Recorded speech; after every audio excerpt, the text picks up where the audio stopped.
উজানের বৃষ্টি আর পাহাড়ি ঢলে বাড়ছিল তিস্তার পানি। এতে নদী তীরবর্তী মানুষের মধ্যে দেখা দিয়েছিল বন্যার শঙ্কা। তবে এখন পরিস্থিতি অনেকটাই স্বাভাবিক। তিস্তার পানি বিপদসীমার 22 সেন্টিমিটার নিচ দিয়ে প্রবাহিত হচ্ছে। পানি প্রবাহ ঠিক রাখতে তিস্তা ব্যারেজের 44টি জলকপাট খুলে রাখা হয়েছে।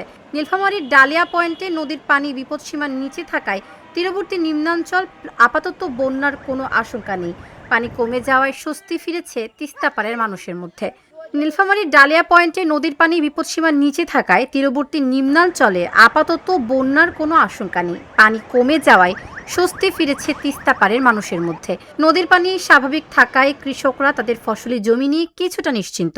চরাঞ্চলের বাসিন্দারাও স্বাভাবিক জীবনযাপনে ফিরতে শুরু করেছেন। তবে বর্ষা মৌসুম চলমান থাকায় উজানে ভারী বৃষ্টিপাত হলে পরিস্থিতি যে কোনো সময় পরিবর্তন হতে পারে বলে আশঙ্কা করছেন সংশ্লিষ্টরা। আমি ওই ঘুম থেকে উঠেই মনে করি ওই কলা থর করে বসছি, আর ওই কথা এবার আমি জুমার নামাজ পড়ে আসি, আর কোনো কিছু করতে পারতেছি।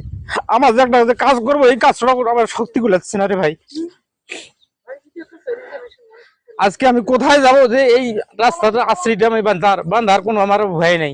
এমন যে পরিস্থিতি রে ভাই, কোথায় যাব, যাওয়ার কোনো আমাদের রাস্তা নেই। এখন এই এখানে নাই অবদা কোনো কাম করতেছে না, নাই কিছু করতেছে না। আসি বলে সবাই বলে এগুলো কাম করবে, কাম তো আর কোনো না।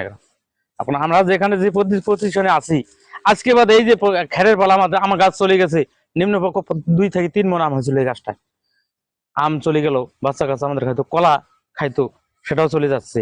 আজকে বাদ এই যে খেরের পালাও আমাদের সরাই নেওয়া রাখতেছে। এখন আমরা কিভাবে এখানে থাকবো বসবাস করে? আমাদের জমি জায়গা যেগুলো আছে সব নদীতে ভাঙে গেছে। এখন আমরা আবার সুবাদ যে করি খাবো এরও জায়গা নাই। এখন আমাদের তো জমি জায়গা যেগুলো গেছে গেছে, কিন্তু আমাদের যেটা বসত বাড়ি আছে এটাও আমাদের চলে যাইতেছে। এটাও আমাদের দেখার মতো লোক নাই। আমরা এমন পরিস্থিতিতে আছি, আমাদের কেউ আমাদেরকে দেখে না। আর আমাদের মনে করেন নদীর পাড়ের জন্য আমরা মনে করেন কোনো কিছু করতেও পারি না।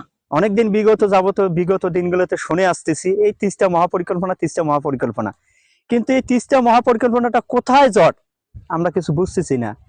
আমরা পানি সম্পদ মন্ত্রণালয় এবং বাংলাদেশ সরকারের কাছে আমরা শুনতে চাই যে এটা জটটা কোথায়, কি ক্ষতি। এই তিস্তা যদি আমাদের বাস্তবায়ন হয়, তাহলে আমাদের হাজার হাজার একর সম্পত্তি আমাদের কৃষি আওতায় চলে আসবে, এবং কৃষি আওতায় আসলে আমাদের বাংলাদেশ হচ্ছে কৃষি নির্ভরশীল দেশ।